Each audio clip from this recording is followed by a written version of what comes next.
ఓం శుభంకర్యే నమః.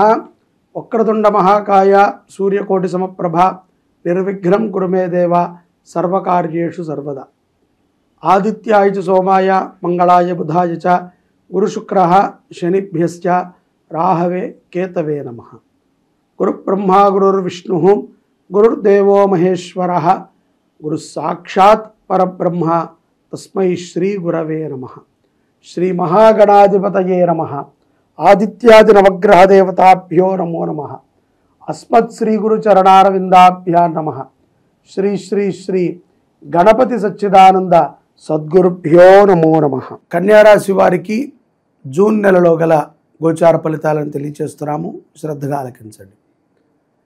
ఈ రాశిలో ఉన్నటువంటి ఉద్యోగస్తులకు కానీ వ్యాపారస్తులకు కానీ ఈ యొక్క మాసములో శుభవార్తలు వినేటువంటి అవకాశము ఎక్కువగా గోచరిస్తోంది. గోచారం రీత్యా మీరు అనుకున్నటువంటి పదవులని అధిరోహించటం కానీ, అటువంటి పదవులకి సంబంధించినటువంటి చర్చలు జరగటము కానీ, వ్యాపారములో మీరు అనుకున్న విధమైనటువంటి గ్రోత్ మీకు లభించడం కానీ మనం గమనించవచ్చు. అలాగే ఈ శుభతరుణంలో ఎన్నో విజయోపేతమైనటువంటి నిర్ణయాలని కన్యారాశి జాతకులు జూన్ మాసంలో తీసుకుంటారు. ముఖ్యంగా స్నేహితులతో కలవటానికి, ఆప్తులతో సమయాన్ని వెచ్చించడానికి, ముఖ్యంగా ధనపరమైనటువంటి ఆలోచనలని మెరుగుపరుచుకుంటానికి ఈ జూన్ మాసము ఎంతగానో కన్యారాశి వారికి ఉపయోగపడుతుంది. అలాగే విద్యార్థులు ఎవరైతే గనక విద్యార్థులు ఉన్నారో ఈ యొక్క విద్యాభ్యాసానికి సంబంధించినటువంటి కొన్ని కోర్సులను తీసుకునేటువంటి పిల్లలకి ఇదొక సత్సమయంగా మనం అనుకోవచ్చు. ఈ యొక్క సమయంలో మేధశక్తి బాగుంటుంది. ఇప్పుడు మీరు చదివినది గట్టిగా మీ యొక్క మెదడులో ఉండి దాన్ని మీరు ఆచరణలోకి పెట్టి పరీక్షా కాలములో ఇప్పుడు చదివినటువంటి ఏదైతే గనక విద్యా విషయాలు ఉంటాయో వాటి మీద మీరు దృఢమైనటువంటి పటుత్వంతో ఉంటారు అని కూడా మనం గోచారం రీత్యా తెలుసుకోవచ్చు. అంటే విద్యార్థులకి కూడా ఈ యొక్క జూన్ మాసంలో చాలా విశేషమైనటువంటి ఫలితాలు ఉన్నాయి. సద్భావనతో ఉండాలి. చెడు వ్యసనాలతో ఉన్నటువంటి స్నేహితులని ముందుగానే కట్ చేయండి. మొక్కై వంగనది మానై వంగదు. తర్వాత చూద్దాంలే, కొంతకాలము మాట్లాడదాంలే, తర్వాత మనం కంట్రోల్ చేసుకోగలుగుతాం అని మీరు అనుకుంటున్నారు, కానీ కాలము మీ చేత కంట్రోల్ చేయించదు. కాబట్టి ముఖ్యంగా స్త్రీ పురుషులు ఎవరైతే గనక పెద్ద పెద్ద చదువులు చదువుతున్నారో ఏది ఉన్నా తల్లిదండ్రులతో చర్చించండి. సొంత నిర్ణయాలతో మీరు వ్యవహారం చేయటం ద్వారా కొంత నష్టపోతారు. విద్యార్థులు ఈ సూచనని దృఢంగా తీసుకోవాలి. ఇక కోర్టు వ్యవహారాలను గనక మనం అబ్జర్వ్ చేసినట్లయితే జూన్ మాసంలో కన్యారాశి వారికి వివాహ సంబంధితమైనటువంటి కోర్టు వ్యవహారాలు, అంటే కొంతమందికి డైవర్సు విషయాలలో కానీ, మరి కొంతమందికి భార్య తరపు నుంచో భర్త తరపు నుంచో రావాల్సినటువంటి ఆస్తి విషయాలు కానీ, లేకపోతే పిల్లలకి సంబంధించి చాలామంది కోర్టులో కొన్ని వ్యవహారాలను నడుపుతూ ఉంటారు.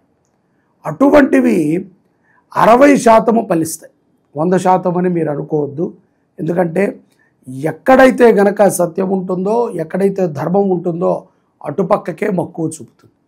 యథార్థంగా కన్యారాశి జాతకులకి అధర్మమైనటువంటి పోరాటము, అత్యాశతో పోరాటము, లేకపోతే ఏదైనా ఒక పట్టుదలతో ఈ యొక్క కోర్టు పోరాటాలలో గనక మీరు ఉన్నట్లయితే తప్పనిసరిగా అపజయమే. ఎందుకంటే ఇవన్నీ కూడా ఎదుటవారి మీద ఉన్నటువంటి కక్ష సాధింపు కోసమై మనం వేసినటువంటి పిటిషన్లే తప్ప యథార్థము కాదు అని మీ మనసుకు తెలిస్తే, అదే యథార్థం అనుకోండి, మీకు 100కి 100% మీరు విజయాన్ని పొందుతారు. అందులో ఎటువంటి సందేహం లేదు. కాబట్టి ధర్మము వైపు ఎక్కువగా మక్కువ చూపేటువంటి సమయము జూన్ మాసం. న్యాయపరమైనటువంటి పోరాటాల యందు కూడా ధర్మ విజయాలని పొందుతారు. కొన్ని కొన్ని సందర్భాల్లో మనం అనుకుంటూ ఉంటాం, అయ్యో మనకు తెలుసండి అటుపక్క వాళ్ళు తప్పే చేశారు కానీ వాళ్ళు ఒప్పైపోయారు ఇప్పుడు అని మనం అంటూ ఉంటాం కదా.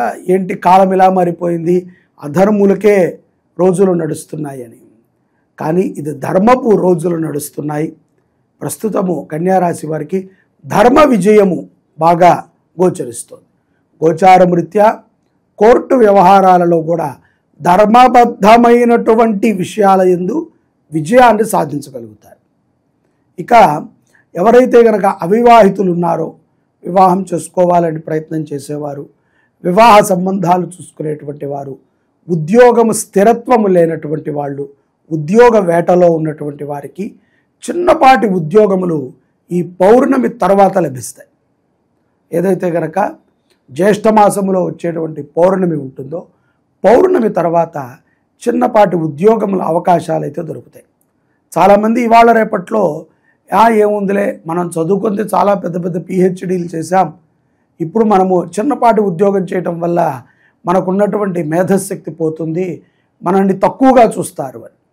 యథార్థంగా ఏదో ఒక పని చేయకపోతేనే మిమ్మల్ని తక్కువగా చూస్తారు. ఏదో ఒక పని చేస్తూ ఉండాలి.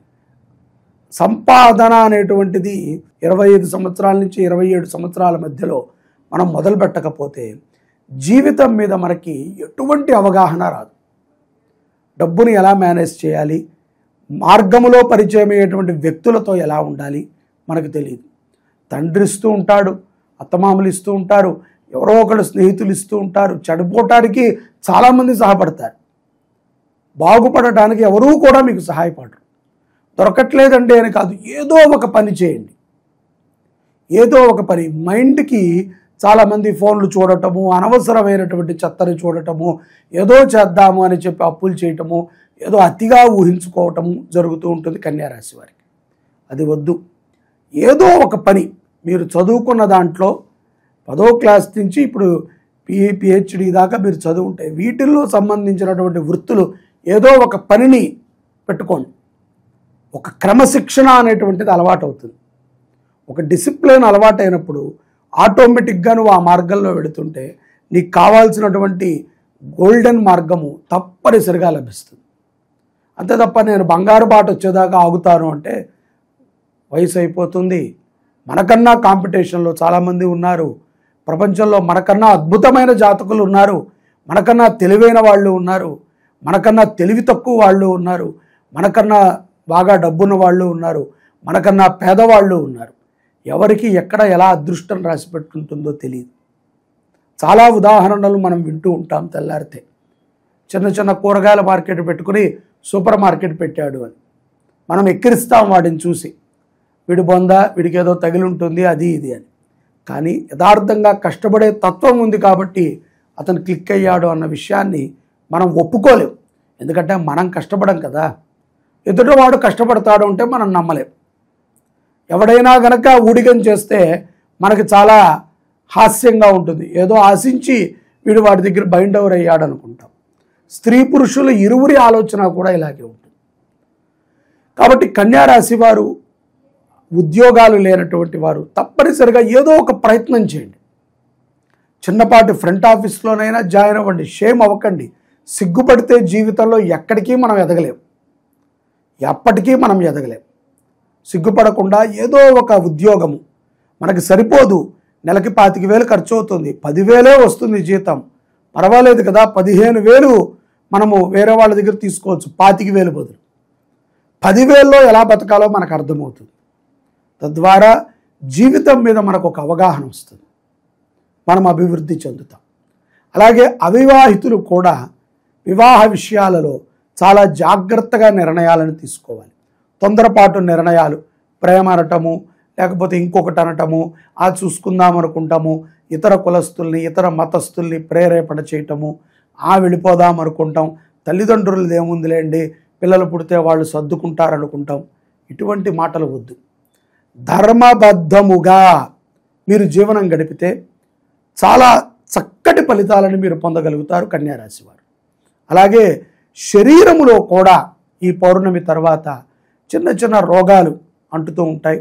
అవి కూడా కాలగర్భంగా వచ్చేటువంటి రోగాలు. శీతాకాలం వస్తే, వర్షాకాలం వస్తే వచ్చేటువంటి రోగాలు. బద్ధకంగా ఆ రోగాలని ప్రేరేపణ చేయకండి. రోగం వచ్చిందనుకోండి, కొంచెము ధైర్యం చేసి, కొంచెం మనోధైర్యంతో, కొంచెం ఓకే కాలుకి దెబ్బ తగిలింది, మెట్లెక్కండి పర్వాలేదు, కాలుకి దెబ్బ తగిలింది కాబట్టి లిఫ్ట్ కోసం వెయిట్ చేస్తారనకండి.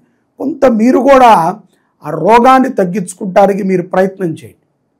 జ్వరం వచ్చింది, కొంచెం అన్నం తక్కువ తిని శరీరం లేవటానికి ఇష్టపడట్లా మంచం మీద నుంచి, బలవంతంగా అయినా లేచి కొంత మీ గార్డెన్లోకి రావటం, కిందకి రావటం, కొంచెం వాకింగ్ చేయటము, కొంచెం ఏదైనా నచ్చిన దేవాలయానికి వెళ్ళటం, కాసేపు ధ్యానం చేయటం, ఏదో ఒక ప్రాక్టీస్ చేయండి. తద్వారా రోగం నుంచి బయటపడతారు. కన్యారాశి వారు జూన్ నెలలో గణపతిని ఆరాధన చేయటం మంచిది. అలాగే బుధవారం పూట అన్నదానం చేయండి, చాలా విశేషం. బుధవారం పూట అన్నదానం చేయండి. కన్యారాశి వారు వెండిని దానం చేయటం కూడా చాలా విశేషమైనటువంటి ఫలితాలను ఇస్తుంది. శ్రీ శుభంకరి దేవాలయంలో గౌరీ అమ్మవారికి వెండి చీరని తయారు చేయించాలి ఈ యొక్క విశ్వావసునామ సంవత్సరము దేవీ నవరాత్రుల లోపల అనుకున్నాం. మీకు తోచిన విధంగా వెండిని సహకారం అందించండి. 100 గ్రాములో, 50 గ్రాములో, లేకపోతే 25 గ్రాములో, లేకపోతే 250 గ్రాములో, పావు కిలోనో, అర కిలోనో, మీకు తోచిన విధంగా మీరు సంప్రదించి మీ సహకారాన్ని అందించండి. మనసు చాలా ప్రశాంతంగా ఉంటుంది. ఓం రజతాచల శృంగాగ్రమధ్యస్థాయే నమో నమః. శ్రీ శుభంకరి దేవాలయము జీర్ణోద్ధరణ దేవాలయం. ఈ దేవాలయంలో గౌరీ సమేత శ్రీరుద్రస్వామి వారు ఉన్నారు. వెనకాల గౌరీ అమ్మవారు, ముందు స్ఫటికలింగం. ఈ గౌరీ అమ్మవారికి గత 5 సంవత్సరాల నుంచి కూడా దివ్యముగా దేవీ నవరాత్రులు, అనేక చండీ పారాయణలు, చండీ హోమాలు, నిత్యము కూడా చండీ పారాయణ కార్యక్రమం జరుగుతుంది. ఈ అమ్మవారికి ఈ యొక్క విశ్వావసునామ సంవత్సరము దేవీ నవరాత్రులు ప్రథమమైనటువంటి రోజు, మొదటి రోజున స్వర్ణాలంకృత గౌరీ రూపంగా రజత చీరని అమ్మవారికి సమర్పణ చేయాలి భక్తుల సహకారంతో అని మేము అనుకున్నాం. దీనికి 6 కేజీల వెండి ఖర్చు అవుతుంది. అదే కాకుండా 2 మాసాల సమయం కూడా మనకి దానికి పడుతుంది. చాలామందికి ఈ విషయాన్ని మేము చెప్తున్నాము. తోచినంత వెండిని సహకారం అందిస్తున్నారు. 100 గ్రాములు, 150 గ్రాములు, 200 గ్రాములు, పావు కిలో, అర కిలో, కిలో, ఈ రకంగా సహకారం అందిస్తున్నారు. ప్రస్తుతము 1 కేజీన్నర నుంచి 2 కేజీల మధ్యలో వెండి సమకూరింది. ఇంకా 4 కేజీల వెండి అమ్మవారి చీరకి కావాలి. ఈ ఆషాఢ మాసం లోపు అమ్మవారి చీర కోసము మీకు తోచిన విధంగా వెండి సహకారం అందించండి. దానికి మీరు కింద ఉన్నటువంటి నెంబర్ని సంప్రదిస్తే ఎంత, ఏ గ్రాముకు ఎంత అనేటువంటి విషయాలను కూడా మీకు చెప్తారు. మీకు తోచిన విధంగా అమ్మవారికి నిరంతరము అలంకృతమై ఉండేటువంటి ఆ యొక్క వెండి చీరలో మీరు కూడా భాగస్వాములు కండి. మీరు కూడా అమ్మవారిలో ఒక అలంకృతమై ఉంటారు అని నేను భావిస్తూ ఈ అవకాశాన్ని మీకు కల్పిస్తున్నాను. జై శుభంకరి.